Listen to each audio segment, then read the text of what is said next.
Welcome to Mukul software. तो कैसे हैं आप लोग। आज हम करेंगे जावास्क्रिप्ट के कुछ इंटरव्यू क्वेश्चन। तो आज सिर्फ 5 इंटरव्यू क्वेश्चन कवर करने वाले हैं। तो चलिए शुरू करते हैं फर्स्ट क्वेश्चन से। फर्स्ट क्वेश्चन है एक्सप्लेन इक्वलिटी इन जावास्क्रिप्ट। तो जावास्क्रिप्ट में इक्वल चेक करने के क्या क्या तरीके हैं। JavaScript has both strict and type converting comparison. So JavaScript में स्ट्रिक्ट और type comparative like abstract comparison दोनों टाइप के होते हैं।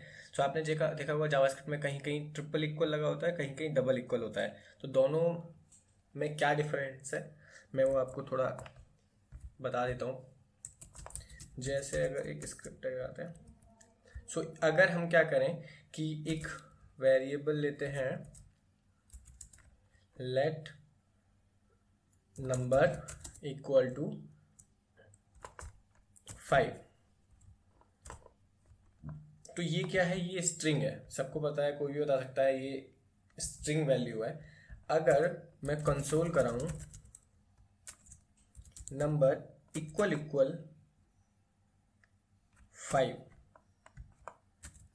तो ये जो नंबर था ये स्ट्रिंग था, लेकिन मैंने इसको कंपैरिजन किससे कर रहा हूँ, इंटीजर से, नंबर से कंपैरिजन कर रहा हूँ इसका। मैंने कंसोल कराया तो मैं रिफ्रेश करूंगा तो मुझे कंसोल में क्या मिला, ट्रू। यानी हमारा जो कोड है जावास्क्रिप्ट क्या कर रहा है, वो टाइप कन्वर्जन कर रहा है यहाँ पे। तो उसको मतलब नहीं है आप कंपैरिजन स्ट्रिंग से इंटीजर में कर रहे हो या फिर स्ट्रिंग को फ्लोट से कंपैरिजन कर रहे हो, स्ट्रिंग का स्ट्रिंग से कर रहे हो, वो सिंपल कंपैरिजन कर रहा है। तो आपने स्ट्रिंग 5 का इक्वल इक्वल चेक किया नंबर 5 से, तो उसने उसे ट्रू बता दिया, जो कि ट्रू नहीं है। तो अगर आपको टाइप चेक करना है, आप टाइप के साथ मैच करना चाहते हैं, स्ट्रिक्ट कंपैरिजन करना चाहते हैं, तो उसके लिए ट्रिपल इक्वल होता है। अब क्या होगा, ये स्ट्रिंग है और ये नंबर है, तो अगर आप अब यहाँ रिफ्रेश करते हैं तो आपको फॉल्स मिलेगा, जो कि सही आंसर है, यही होना चाहिए। हमें ज़रूरत कभी कभी पड़ती है कि हमें चेक करना है कि जो वैल्यू आ रही है वो नंबर में हमें चेक करनी है, लेकिन अगर वो वैल्यू स्ट्रिंग में आ जाती है, अगर आप डबल इक्वल लगाएंगे तो भी वो इक्वल में ट्रू रिटर्न कर देगा, जो कि नहीं होना चाहिए। तो अगर हमें टाइप चेकिंग करनी है तो अपन ट्रिपल इक्वल लगाते हैं। अदरवाइज अपन अगर टाइप चेकिंग नहीं करनी है तो अपन डबल इक्वल लगा सकते हैं। तो ये क्लियर हो गया फर्स्ट क्वेश्चन। अब चलते हैं सेकंड क्वेश्चन पे। सेकंड क्वेश्चन है what will be the output of following code. तो अब इसे ट्राई करके मैं बताता हूँ। वेट। तो क्वेश्चन हमारा ये है,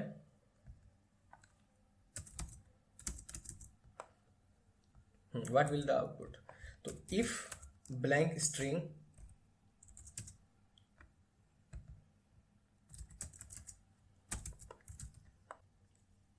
तो यहाँ पे क्या है कि हमने इफ में एक ब्लैंक स्ट्रिंग चेक किया है, if blank string console dot log true value, और अगर ये फॉल्स है तो ये फॉल्स वैल्यू रिटर्न आएगा।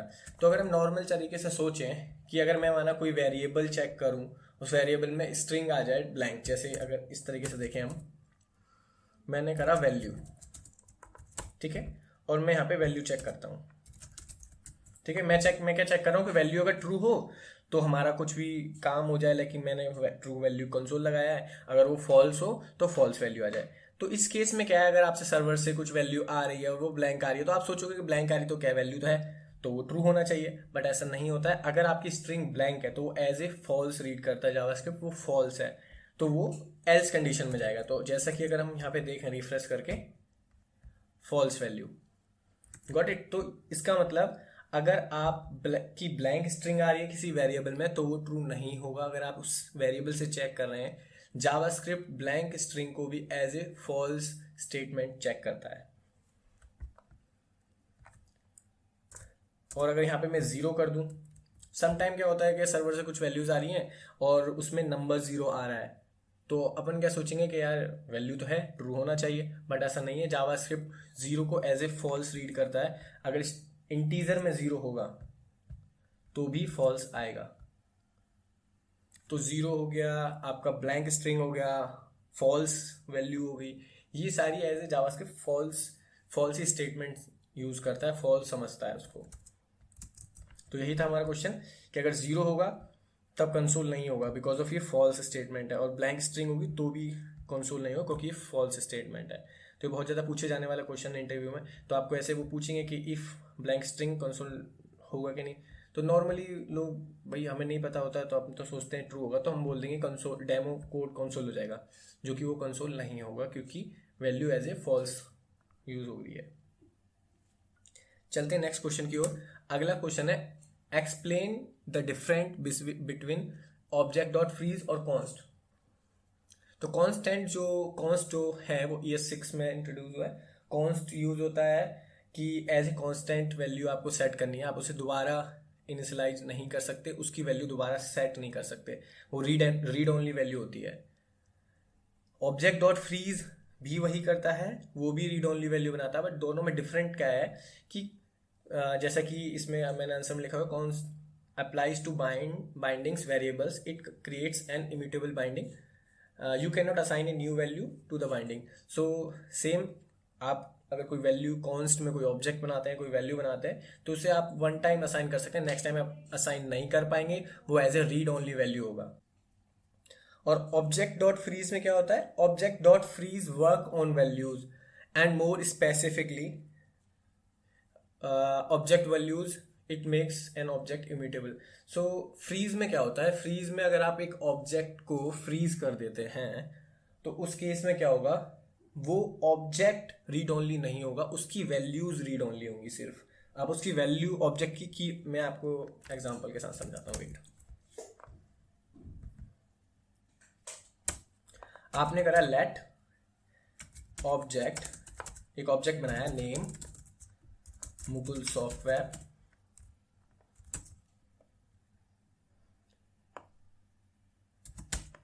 वैल्यू में कुछ भी दे दिया, this is demo, okay cool. So अगर मैं इस ऑब्जेक्ट डॉट वैल्यू की वैल्यू डेमो कर दूं और कंसोल कराऊं तो क्या होगा। तो बाय डिफॉल्ट नेम इसका मुकुल सॉफ्टवेयर है, वैल्यू दिस इज डेमो था, लेकिन मैंने इसकी वैल्यू चेंज की, डेमो कर दी। तो अगर अब मैं इसे कंसोल को देखूं तो इसकी वैल्यू डेमो, यानी मैंने जो वैल्यू ये थी इसको मैंने चेंज कर दिया, नॉर्मली चेंज हो ही जाती है। लेकिन अगर मैं ऑब्जेक्ट डॉट फ्रीज करूं, ठीक है, और अब मैं रिफ्रेश करूं तो ये चेंज नहीं हुई, आपने देखा। तो ये क्या करता है, इसमें ऑब्जेक्ट डॉट, पहले मैंने इसको ऑब्जेक्ट को फ्रीज कर दिया, ऑब्जेक्ट फ्रीज हो गया, अब मैं इस ऑब्जेक्ट के अंदर की कीज को चेंज नहीं कर सकता।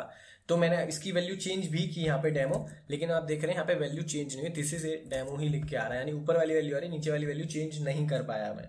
तो फ्रीज क्या करता है, ऑब्जेक्ट की कीज को फ्रीज कर देता है, वो आप चेंज नहीं कर सकते, लेकिन आप पूरा ऑब्जेक्ट चेंज कर सकते हैं। मैं अगर इस ऑब्जेक्ट में नेम कुछ है, वैल्यू कुछ है, मैं दोनों ही हटा दूं और सिर्फ एज कर दूं 25 और मैं रिफ्रेश करूं एज 25, तो यानी मैं पूरा ऑब्जेक्ट चेंज कर सकता हूं।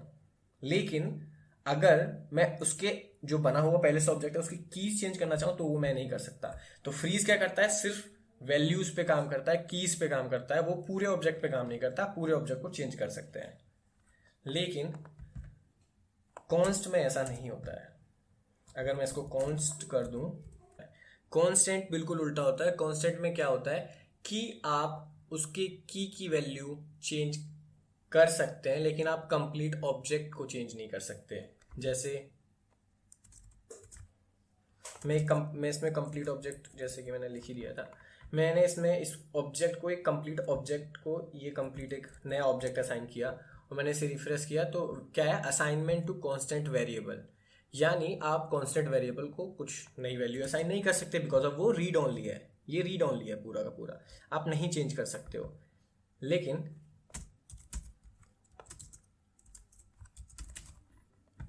ठीक है, लेकिन आप उसके अंदर की वैल्यू चेंज कर सकते हो। मैंने नेम डेमो करा, नेम मुकुल सॉफ्टवेयर था, चेंज हो गया, जो कि वो कांस्टेंट है फिर भी।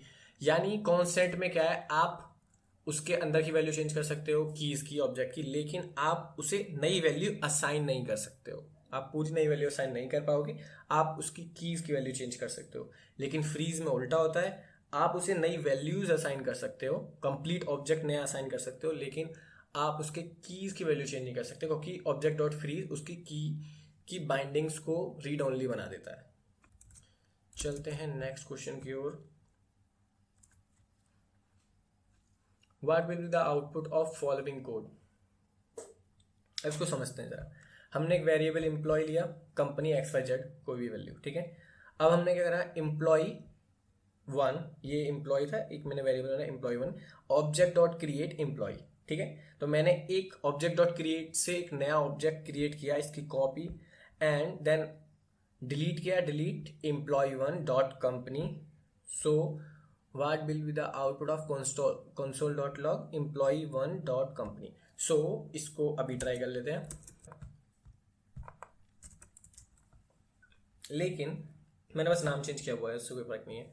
तो मैंने एक वेरिएबल में ऑब्जेक्ट डॉट क्रिएट किया, आईएमपी को उसमें क्रिएट कर दिया, और मैंने डिलीट, क्या होता है डिलीट यूज होता है किसी की को आप डिलीट करना चाहते हैं तो मैंने डिलीट यूज किया, आईएमपी डॉट कंपनी को मैंने डिलीट किया, एंड देन मैंने कंसोल किया आईएमपी डॉट कंपनी। तो क्या आउटपुट होगा, एक नॉर्मल तरीके से सोचें तो डिलीट कर देगा आई कंपनी को, and then IMP dot company की वैल्यू कुछ होनी नहीं चाहिए, राइट, वो की नहीं होनी चाहिए बेसिकली। बट अगर आप इसे रिफ्रेश करेंगे तो एक्स वाई जेड ही आएगा। यानी हुआ क्या कि जब आप ऑब्जेक्ट डॉट क्रिएट करते हैं तो वो उसका रेफरेंस रखता है, उसकी रेफरेंस रखता है, लेकिन उसकी कॉपी नहीं करता, मतलब लाइक उसके सारी प्रॉपर्टीज नहीं लेता है, उसकी प्रॉपर्टी नहीं मिलेगी, उसका रेफरेंस रखेगा। आप अगर एम्प्लॉय डॉट कंपनी करेंगे तो वैल्यू वही दिखाएगा जो इस आईएमपी में थी, बिकॉज ऑफ रेफरेंस है, लेकिन उसकी कॉपी नहीं है वो। यानी अगर मैं, इसका कोई फर्क नहीं पड़ रहा है बेसिकली, क्यों, क्योंकि वो आईएमपी डॉट कंपनी ढूंढ रहा है, जो कि इसकी खुद की प्रॉपर्टी तो है नहीं। वो कैसे पता चलेगा हमें खुद की प्रॉपर्टी नहीं है। मैं अगर इसको रिमूव करूं और मैं सिर्फ आईएमपी वन को कंसोल कराता हूं, इसको ऑब्जेक्ट डॉट क्रिएट आईएमपी बना, तो अगर वो उसने इसको कॉपी किया होता पूरे ऑब्जेक्ट को तो इसमें वैल्यू आनी चाहिए। अब मैं अगर आईएमपी वन को कंसोल कराऊंगा तो देखो ये ब्लैंक ऑब्जेक्ट आया, इसमें कोई की और वैल्यू नहीं है, यानी इसमें कंपनी वगैरह नहीं है, इसने सिर्फ इसका रेफरेंस क्रिएट करके एक ऑब्जेक्ट क्रिएट कर दिया। लेकिन अगर मैं डॉट कंपनी कराऊंगा तो एक्स वाई जेड आएगा, गॉट इट। तो ऑब्जेक्ट डॉट क्रिएट जिस ऑब्जेक्ट से आप क्रिएट कर रहे हैं उसका रेफरेंस रखता है, ना कि उसकी कॉपी बनाता है। तो आप समझ गए। अब चलते हैं नेक्स्ट क्वेश्चन की ओर। अगला क्वेश्चन है different between for each loop and map loop. तो जावास्क्रिप्ट में आपने देखा होगा हम फॉर ईच तो बहुत पहले से यूज कर रहे हैं, लेकिन अब हम डॉट मैप भी यूज करते हैं। तो फॉर ईच और डॉट मैप में क्या डिफरेंस है, फॉर ईच भी इटरेट करता है कंप्लीट एलिमेंट की, एक एरे को, आप एरे है आप उसे इटरेट कर सकते हैं item by item for each use करके। Execute a call back for each element, जिससे कॉल बैक मिलता है जिसमें एक एक करके एलिमेंट और उसका इंडेक्स भी आप ले सकते हैं, इंडेक्स भी होता है। Does not return a value, तो फॉर ईच कोई वैल्यू रिटर्न नहीं करता, लेकिन मैप में क्या होता है, iterate through the element in an array, तो सेम एज फॉर ईच, जैसे फॉर ईच करता है ऐसे ये वन बाय वन आपको एलिमेंट देता है और इंडेक्स देता है। Map each element to a new element by calling the function on each element creating a new array as a result. तो लेकिन इसमें डिफरेंस क्या है कि मैप में आप एक नई एरे रिटर्न कर सकते हैं, वो क्या करता है, वो मेन एरे को ओवरराइड नहीं करेगा, ऐसा नहीं है मेन एरे को चेंज कर देगा, मेन एरे को नहीं चेंज करेगा, लेकिन आप किसी वेरिएबल में उसकी वैल्यू रख सकते हैं जो कि आप करा रहे हैं। जैसे मैं करके दिखाता हूं आपको,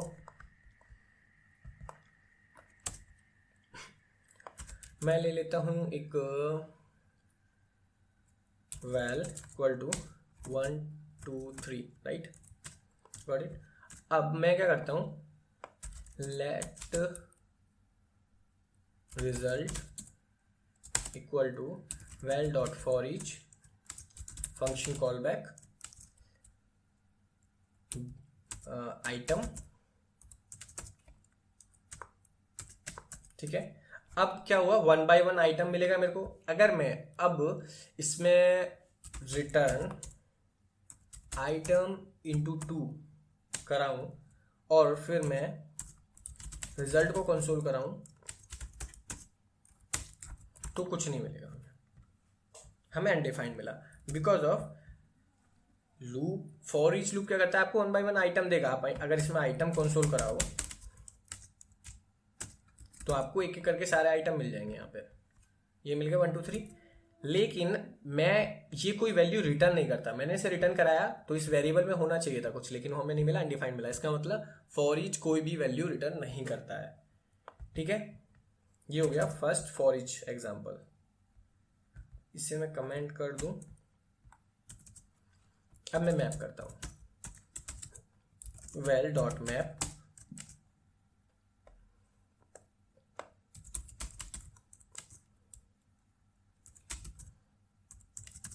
ठीक है। मैप में वही कॉल बैक मिला जिसमें आइटम मिले। अब अगर मैं इसमें रिटर्न करूं आइटम इंटू 2 और रिजल्ट मैंने प्रिंट करा रखा है, अब हम देखेंगे क्या मिलेगा हमें एक नई एरे मिली जिसमें मैंने आइटम इंटू 2 किया, यानी हर एक में 2 की गुना हो गई। 2 4 6, जो कि 1 2 3 था, 2 4 6 हो गया, यानी 2 2 का इंटू हो गया, जो कि हमने कराया हुआ है। तो मैप का क्या बेनिफिट है, मैप में आप जो आइटम वैल्यू है उसके साथ कुछ मैथमेटिकल इक्वेशन करना चाहते हैं, कोई भी कन्वर्जन करना चाहते हैं, कॉनकैटिनेट करना चाहते हैं, वो करके आप उसको रिटर्न कर सकते हैं। तो वो आपको एक नई एरे देगा इस वेरिएबल में, जिसमें आपने जो भी फंक्शन किया है उसका आपको आउटपुट मिल जाएगा। लेकिन लूप में ऐसा नहीं होता। तो ये जो मैप होता है वो ओरिजिनल एरे को नहीं चेंज करेगा। जो ओरिजिनल एरे है वो वही रहेगी, लेकिन वो आइटम आपको जो आपने फंक्शन उसमें लगाया है, आपने कुछ मैथमेटिकल कुछ किया है, या फिर आपने कोई स्ट्रिंग कॉनकैटिनेशन किया है, तो आपको नई एरे में वो सारा मिल जाएगा। तो हैं दोनों एक तरीके से लूप ही, दोनों लूप चल रहे हैं दोनों में, लेकिन मैप में आप रिटर्न कर सकते हैं, फॉर ईच में आप रिटर्न नहीं कर सकते। इतना डिफरेंस है बस। सो आज के लिए बस इतना ही, यही 5 क्वेश्चन थे। अभी मैं और भी क्वेश्चन तैयार करूंगा तो मैं डाल दूंगा, और क्वेश्चन बनाने हैं मुझे, और मैं ढूंढ रहा हूँ कुछ अच्छे अच्छे क्वेश्चंस जो इंपॉर्टेंट है। बहुत सारे क्वेश्चन है बेसिकली इंपॉर्टेंट। तो जावास्क्रिप्ट में बहुत कुछ है, बहुत छोटी छोटी चीज़ें जो कि नहीं पता होती, क्योंकि जावास्क्रिप्ट में हम इतना ज़्यादा ध्यान नहीं देते हैं। हमारे पास बहुत सारे फ्रेमवर्क्स हैं, एंगुलर हो गया, रिएक्ट हो गया, बहुत सारी चीज़ें हम यूज़ करते हैं, लेकिन सोचते नहीं है कि क्या डिफरेंस है, क्यों कर रहे हैं। तो जावास्क्रिप्ट में बहुत कुछ, अगर आप कोर जावास्क्रिप्ट में करें तो बहुत सारी चीज़ें जो कि हम कभी सोचते ही नहीं, हमें पता ही नहीं, क्योंकि हम कोर जावास्क्रिप्ट पे कभी काम ही नहीं करते हैं। बट मैं वीडियोस बनाऊंगा कोर जावास्क्रिप्ट की डिफरेंसेस और बिल्कुल कोर मेथड्स जो कि वेनिला जावास्क्रिप्ट में होते हैं उनके ऊपर भी। तो अगर कोई क्वेश्चन हो तो पूछ सकते हैं, अगर कोई टॉपिक हो तो कमेंट करके मुझसे पूछ ले, मैं बना दूंगा उस पर वीडियो। कोई लॉकडाउन चल रहा है अभी तो टाइम है मेरे पास। So thank you for watching my video. Like करें, शेयर करें, सब्सक्राइब करें मेरे चैनल को, और बेल आइकन दबाएं जिससे कि नेक्स्ट वीडियो की नोटिफिकेशन आपको सबसे पहले मिले। Thank you so much.